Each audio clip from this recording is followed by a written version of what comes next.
Hello everyone, welcome to वायश।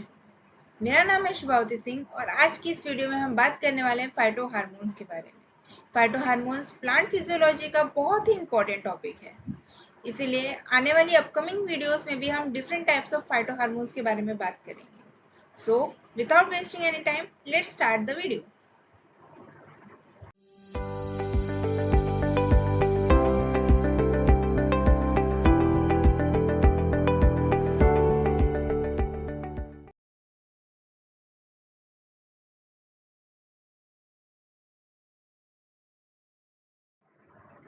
Let's start with short intro. What is phytohormones? Phytohormones are chemical messenger that coordinates cellular activity in plant. What does it mean? It means ये एक ऐसे chemical messenger हैं जो cellular activity plants में regulate करवाएंगे। जैसे जैसे एक सीड का ट्रांसफॉर्मेशन एक प्लांट में होता है, उसमें कुछ हार्मोन्स होते हैं जिसकी वजह से उसका ट्रांसफॉर्मेशन हो रहा होता है। उस हार्मोन्स को रेगुलेट करने का काम फाइटो हार्मोन्स का होता है। फाइटो हार्मोन्स को इसीलिए हम प्लांट ग्रोथ रेगुलेटर भी बोलते हैं। There are different types of plant growth regulator. For example, auxin, ethylene, gibberellic acid, jasmonic acid, cytokines, abscisic acid and so on. इस वीडियो में हम स्पेशली ऑक्सीन के बारे में बात करने वाले हैं और आने वाली अपकमिंग वीडियोस में हम बाकी सारे फाइटोहार्मोन्स के बारे में भी बात करेंगे। Okay, let's start with oxygen. Oxygen का अगर मतलब देखा जाए या नाम से हम समझने की कोशिश करें तो ऑक्सीन का मतलब होता है टू ग्रो। ये ग्रीक लैंग्वेज से लिया गया वर्ड है। It is first plant hormone which discovered as a growth promoting chemical in the tip of the plant. It may be shoot or it may be root. ये tips पे present होंगी और क्या करवाएंगी, वहां पर ग्रोथ को promote करवाएंगी। Growth promote करवाएंगी, इसीलिए हम इस ऑक्सीन को प्लांट ग्रोथ प्रमोटर्स भी बोलते हैं। Oxygen was isolated from tips of the coleoptile of oat seedling. ओट की जो सीड्स होते हैं उसके कॉलेप्टाइल पे प्रेजेंट मिला, आइसोलेट किया गया था इसे। It play major role in cell enlargement. Growth करवाएंगी यानी कि सेल का इनलार्जमेंट करवाएंगी। स्टोरेज, इसका स्टोरेज कौन से फॉर्म में होगा? कॉन्जुगेटेड IAA यानी कि कॉन्जुगेटेड इंडोल 3 एसिटिक एसिड। इसके डेरिवेटिव्स कौन होंगे? इसके डेरिवेटिव्स हैं इंडोल। इंडोल वो भी ट्रिप्टोफैन। ओके, ये है अपना ट्रिप्टोफैन का स्ट्रक्चर। ओके, अब देखते हैं इसको आइसोलेट कैसे किया गया। सबसे पहले एक साइंटिस्ट आए जिनका नाम था डार्विन। डार्विन ने tips of coleoptile of oat seed पे काम किया। उन्होंने ओट की सीड ली और उसे लाइट की डायरेक्शन में रख दिया। उन्होंने देखा कि जिस डायरेक्शन में लाइट आ रही थी उस डायरेक्शन में हमारा सीड उसकी तरफ झुक रहा था। फिर उन्होंने क्या सोचा? उन्होंने सोचा कि अगर हम टिप्स को कट कर दें तो क्या होगा। उन्होंने जब टिप को कट किया, अब उन्होंने देखा कि जिस डायरेक्शन में लाइट है उस डायरेक्शन में अब टिप नहीं कर्व बना रहा है। फिर उन्होंने एक और सीड ली और उसे कैप से कवर कर दिया। कैप से कवर करने के बाद फिर वही हुआ, जब लाइट आई तो कोई भी झुकाव नहीं हुआ। तो उन्होंने क्या कंक्लूड किया? Darwin concluded in 1880 that a growth stimulate is produced in coleoptile tips and is transmitted to the growth zone. जो भी ग्रोथ स्टिमुलेट हो रही है लाइट की वजह से वो ट्रांसमिट हो रही है ग्रोथ जोन में। ओके,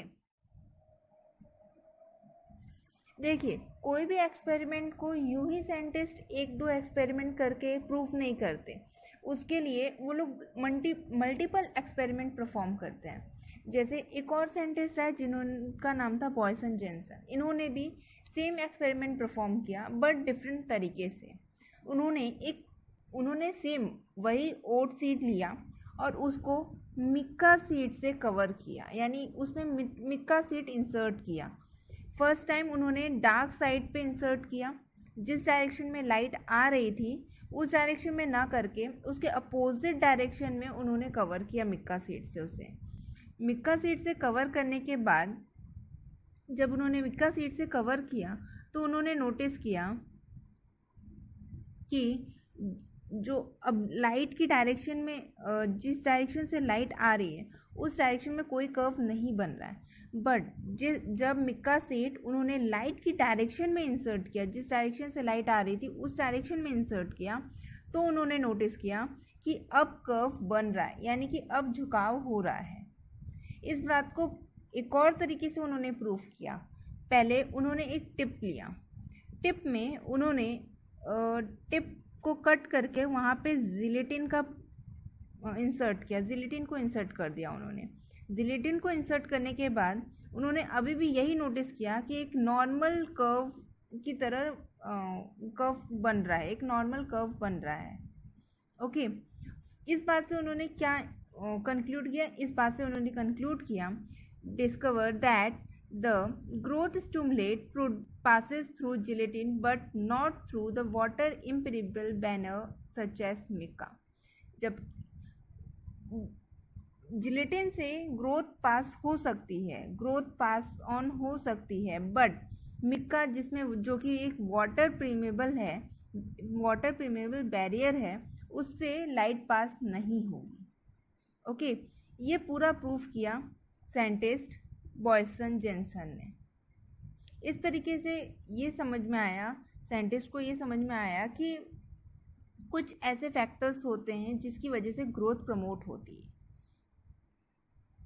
और इस तरीके से आइसोलेट हुआ हमारे ऑक्सीन का। ओके, अब बात करते हैं ऑक्सीन के बारे में। ऑक्सीन दो टाइप के होते हैं, पहला नेचुरल ऑक्सीन, दूसरा सिंथेटिक ऑक्सीन। नेचुरल ऑक्सीन जो प्लांट ऑटोमेटिक स्टिमुलेट करता है, और सिंथेटिक जो हम लेबोरेटरी में डेवलप करते हैं।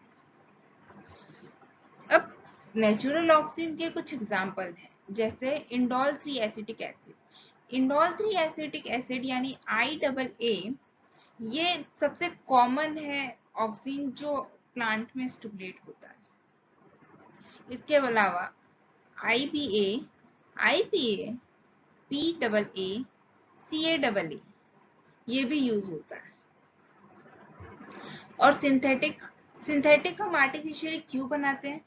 ताकि हम उसे हर्बिसाइड्स की तरह यूज कर सकें। इसके बाद जब हम फंक्शन पढ़ेंगे तो हमें ये और भी क्लियर हो जाएगा कि ये सिंथेटिक हम कहाँ यूज करते हैं। इसमें 2,4-D यूज होता है, 2,4-डाइक्लोरोफिनॉल ऑक्सी एसिटिक एसिड, ये ज्यादा कॉमन होता है। इसके अलावा नैप्थेलिक एसिडिक एसिड। अब बात करते हैं एक और इम्पोर्टेंट टॉपिक पे, जो कि है ऑक्सीन का सिंथेसिस। ऑक्सीन का सिंथेसिस दो टाइप से होता है, पहले ट्रिप्टोफैन डिपेंडेंट, दूसरा ट्रिप्टोफैन इंडिपेंडेंट। ट्रिप्टोफैन इंडिपेंडेंट हम म्यूटेशन के केसेस में पढ़ते हैं, और ट्रिप्टोफैन डिपेंडेंट फर्दर 4 पार्ट में डिवाइड होते हैं, या फिर हम ये बोल सकते हैं वो 4 पाथवे फॉलो करते हैं। पहला IPA पाथवे, दूसरा ट्रिप्टामाइन पाथवे, तीसरा IAN पाथवे, और चौथा IAM पाथवे। अभी हम इसे डिटेल में देखते हैं। IPA पाथवे जैसे कि हमने कहा, ये ट्रिप्टोफैन डिपेंडेंट पाथवे, यानी कि ट्रिप्टोफैन यहाँ में प्रेजेंट होगा। अब ट्रिप्टोफैन का डीएमिनेशन होके इंडोल 3 पाइरुवेट बनाएगा, और डीएमिनेशन होने के लिए जो एंजाइम यूज होगा वो है ट्रिप्टोफैन ट्रांसएमिनेज, दैट इज यूवा जीन, और ये इसका डीएमिनेशन करवाएगा। डीएमिनेशन करवाने के बाद इंडोल 3 पाइरुवेट इंडोल 3 एसिटाल्डिहाइड में चेंज होगा, डी कार्बोऑक्सिलेशन होके। डी कार्बोऑक्सिलेशन करने के लिए डी कार्बोक्सिलेज एंजाइम यूज होगा। जैसे ये कीटो जो एमिनो ग्रुप कीटो में चेंज हुआ, उसी तरह डीहाइड्रोलेज होके ये एसिटिक एसिड में चेंज हो जाएगा, जिसमें एल्डिहाइड ग्रुप प्रेजेंट रहेगा।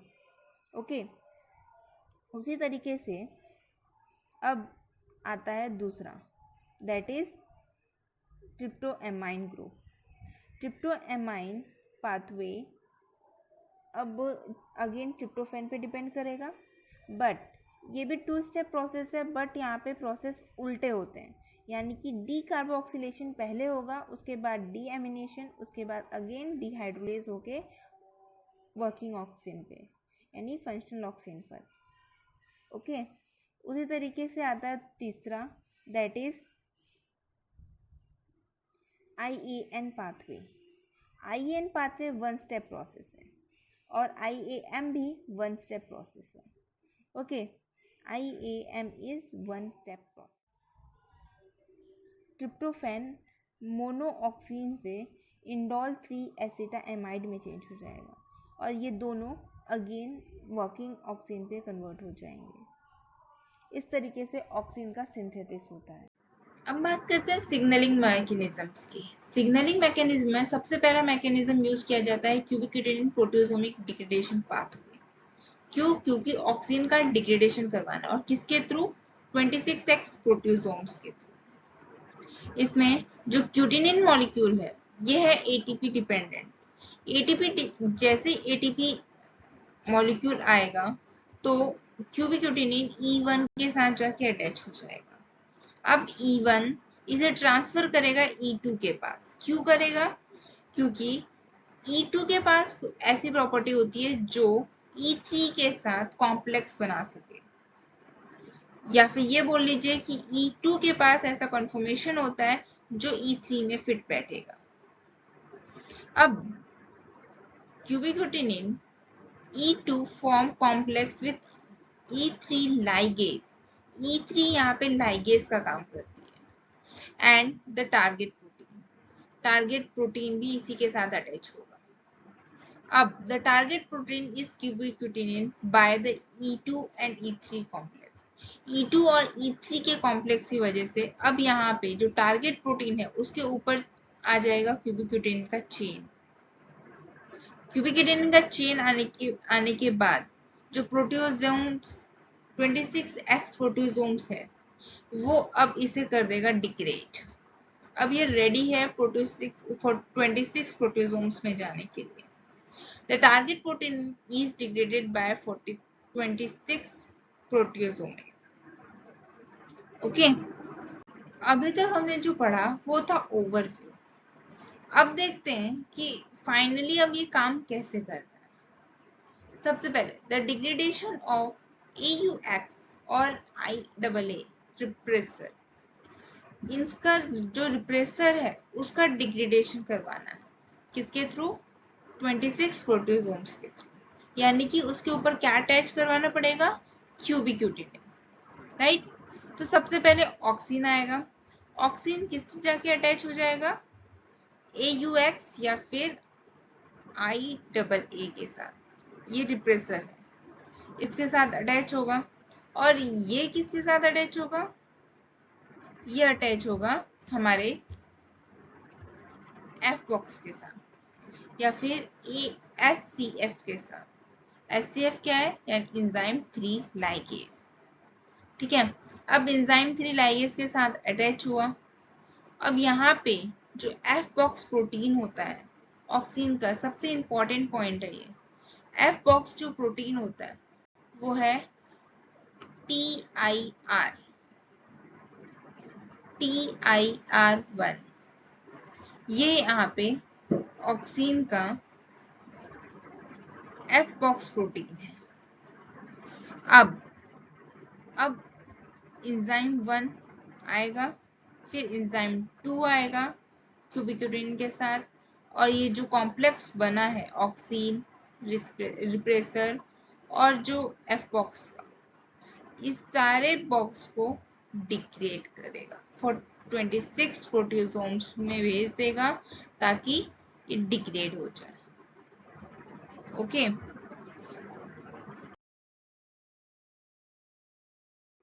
डिग्रेडेशन समझ गया। डिग्रेडेशन समझ गया तो अब ये और भी आसानी से समझ में आएगा कि ट्रांसक्रिप्शन फैक्टर ऑन कैसे होता है। देखिए, सबसे पहले जो हमारा रिप्रेसर है, रिप्रेसर किसके साथ बाइंड होगा? ARF के साथ। ऑक्सिन रेगुलेटेड जीन के साथ। अब इसके साथ बाइंड है तो अब इसको जो रिप्रेसर है इससे आजाद करवाना है। आजाद करने के लिए क्या करना पड़ेगा, उसका डिग्रेडेशन करवाना पड़ेगा। डिग्रेडेशन करवाने के लिए ऑक्सिन आएगा, ऑक्सिन बाइंड कर जाएगा ये जो रिप्रेसर है इससे। ऑक्सिन के बाइंड होने के बाद कन्फर्मेशन चेंज हो जाएगा। कन्फर्मेशन चेंज होने के बाद इसमें ये जाके फिक्स हो जाएगा किसके साथ, SCF यानी कि F बॉक्स प्रोटीन के साथ। अब इसके बाद क्यूबिक्यूटिनिन, पॉलीक्यूबिक्यूटिनिन आएगा, E1 E2 आएगा। उसके बाद ये पूरा कॉम्प्लेक्स फोटो डिग्रेडेशन में चला जाएगा या प्रोटियोसोम्स के पास चला जाएगा डिग्रेडेशन के लिए। अब यहाँ पर ARF एक्टिवेट हो गया यानी कि फ्री हो गया। फ्री होने के बाद अब यहाँ पे ट्रांसक्रिप्शन भी फ्री हो जाएगा और वो ट्रांसक्रिप्शन करना शुरू कर देगा और जीन का एक्सप्रेशन हो जाएगा। ओके, ऑक्सिन के सिंथेसिस और डिग्रेडेशन पढ़ने के बाद अब पढ़ लेते हैं कुछ फंक्शंस के बारे में। फंक्शन में सबसे पहले आता है प्लांट प्रोपोगेशन। प्लांट प्रोपोगेशन किस तरीके से करवाता है, help to initiate rooting and stem cutting. जैसे अगर हमें गुलाब का पौधा लगाना है, मान लीजिए कि गुलाब का आपको पेड़ लगाना है, तो आपकी मम्मी बोलती है कि आप जाओ और एक गुलाब की टहनी काट के लेके आ जाओ और उसे लगा दो, यानी कि स्टेम कटिंग। गुलाब का स्टेम कट करके लेके आना है और आपको लगा देना है मिट्टी में। कुछ दिनों के बाद वहां पे एक पेड़ बन जाता है। This is because of oxygen, presence of oxygen. और दूसरा सेल इलोंगेशन, सेल के इलोंगेशन में काम कर आता है। जैसे हम पहले ही पढ़ा था, ऑक्सीन का तो नाम ही का मतलब ही है टू ग्रो। तीसरा प्रमोट फ्लावरिंग, ये जो फ्लावरिंग है उसको भी प्रमोट करने का काम करेगी।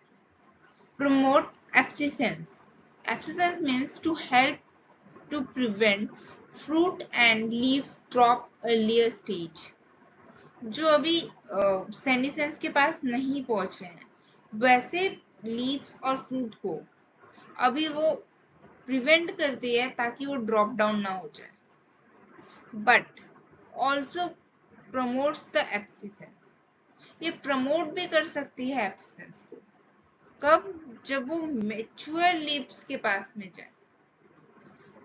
अगर देख अर्लियर लीव्स है, कोई ताजी पत्ती है या ताजा फ्रूट है, उसको डिले करवाने का काम करेगी। बट अगर वो मैच्योर फॉर्म में है यानी कि अपनी लास्ट स्टेज पे है ऑलमोस्ट, तो उसका एब्सिसेंस यानी कि उसका सेंसिसेंस भी करवाने की कोशिश करेगी। और उसके बाद पांचवा पार्थिनोकार्पी। पार्थिनोकार्पी क्या होती है, the development of fruit without fertilisation and promotes the seedless fruit, जिसमें सीड प्रेजेंट ना हो, विथआउट फर्टिलाइजेशन जो फ्रूट ग्रो किया हो। For example tomato, pineapple, banana and so on. अब बात करते हैं एपिकल डोमिनेंस की। ये 6th फंक्शन है। ये जो प्लांट है, ये प्लांट देख रहे हैं कितना लंबा प्लांट है, इसमें लेटरल जो ब्रांचेस है वो बहुत कम है। जैसे नॉर्मली हम पेड़ में देखते हैं कि वो पूरा घना पेड़ है, बहुत घना पेड़ है, वहां पे ऑक्सीजन का लेवल थोड़ा कम होता है। देखिए इसके पास ऑक्सीजन का लेवल बहुत हाई है, इसीलिए ये पेड़ सीधा सीधा लंबा हुआ। कहाँ पे होता है ऑक्सीजन, टिप्स पर या एपिकल बर्ड्स पर। ये जो बर्ड है ये, अब अगर मान लीजिए कि हमने ये जो टिप है इसे कट कर दिया, हमने कट कर दिया, तो ये जो लेटरल बर्ड्स का भी ग्रोथ करवाने का काम करता है। In most higher plants, the growing apical buds inhibit the growth of lateral buds. जो एपिकल बर्ड है ये आपका, वो अगर ग्रो करने लगता है तो वो लेटरल वाले बर्ड्स को ग्रो नहीं करने देता। बट अगर आप इसे कट कर दें, एपिकल बर्ड को कट कर दें, तो आपकी लेटरल जो ग्रोथ है वो आपको दिखाई देगी। कभी नोटिस कीजिएगा, मान लीजिए कि पुदीना है, पुदीने का पेड़ अगर आप जाएं और उसके टिप्स नहीं,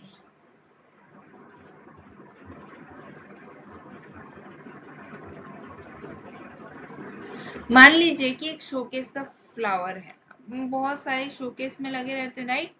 उसके हमेशा माली का, आपने कभी देखा होगा, माली हमेशा उसके ऊपर की टिप्स कट करता रहता है ताकि उसका शेप मेंटेन रहे। क्यों करता है? ताकि उसकी जो लेटरल बर्ड्स हैं, जो लेटरल ग्रोथ है वो उसकी कंटिन्यू रहे और जिसकी वजह से वो पेड़ और घना दिखे। ये एग्जांपल हम डेली लाइफ में भी यूज करते हैं, जैसे तुलसी जी, हम बोलते हैं ना तुलसी जी, इसके जनरली इसके ऊपर का अगर टिप्स कट कर दें तो वो और भी घनी हो जाती है, यानी कि ये घना करने के काम आता है। बट रिमेम्बर, ये लेटरल ग्रोथ तभी होगा जब एपिकल डोमिनेंस नहीं होगा। एपिकल अगर डोमिनेंस फॉर्म में है तो फिर यहाँ पे ग्रोथ नहीं होगी, लेटरल ग्रोथ नहीं होगी, पेड़ की तो ग्रोथ होगी, राइट। अब यूज करते हैं हर्बिसाइड की तरह। ऑक्सिन का यूज हर्बिसाइड की तरह भी किया जाता है। 2,4-D जो वाइडली यूज होता है to kill dicotyledons weeds but does not affect the monocotyledons plant। Dicotyledons weeds जो होते हैं उसे इफेक्ट करेगा बट मोनोकोटिलीडॉन पे इफेक्ट नहीं करेगा।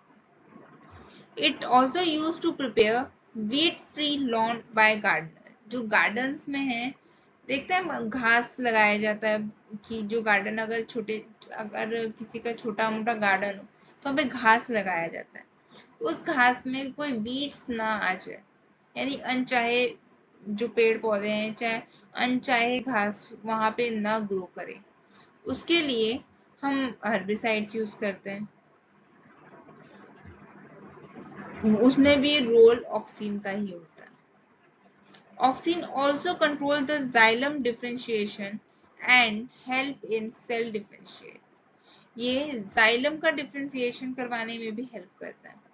सेल ग्रोथ में तो हेल्प करता ही है, लेकिन जो जाइलम स्पेसिफिक जाइलम का जो फॉर्म डिफरेंशिएट होता है वो करवाने में भी हेल्प करता है। अब हमने ऑक्सिन देख लिया, ऑक्सिन का सिंथेसिस देख लिया, ऑक्सिन के डिग्रेडेशन देख लिए, फंक्शंस भी देख लिए। अब हम कुछ पॉइंट्स पे डिस्कस कर लेते हैं जो बहुत ही इंपॉर्टेंट हो जाते हैं एग्जाम पॉइंट ऑफ व्यू से। जैसे सबसे पहले लिगेंड।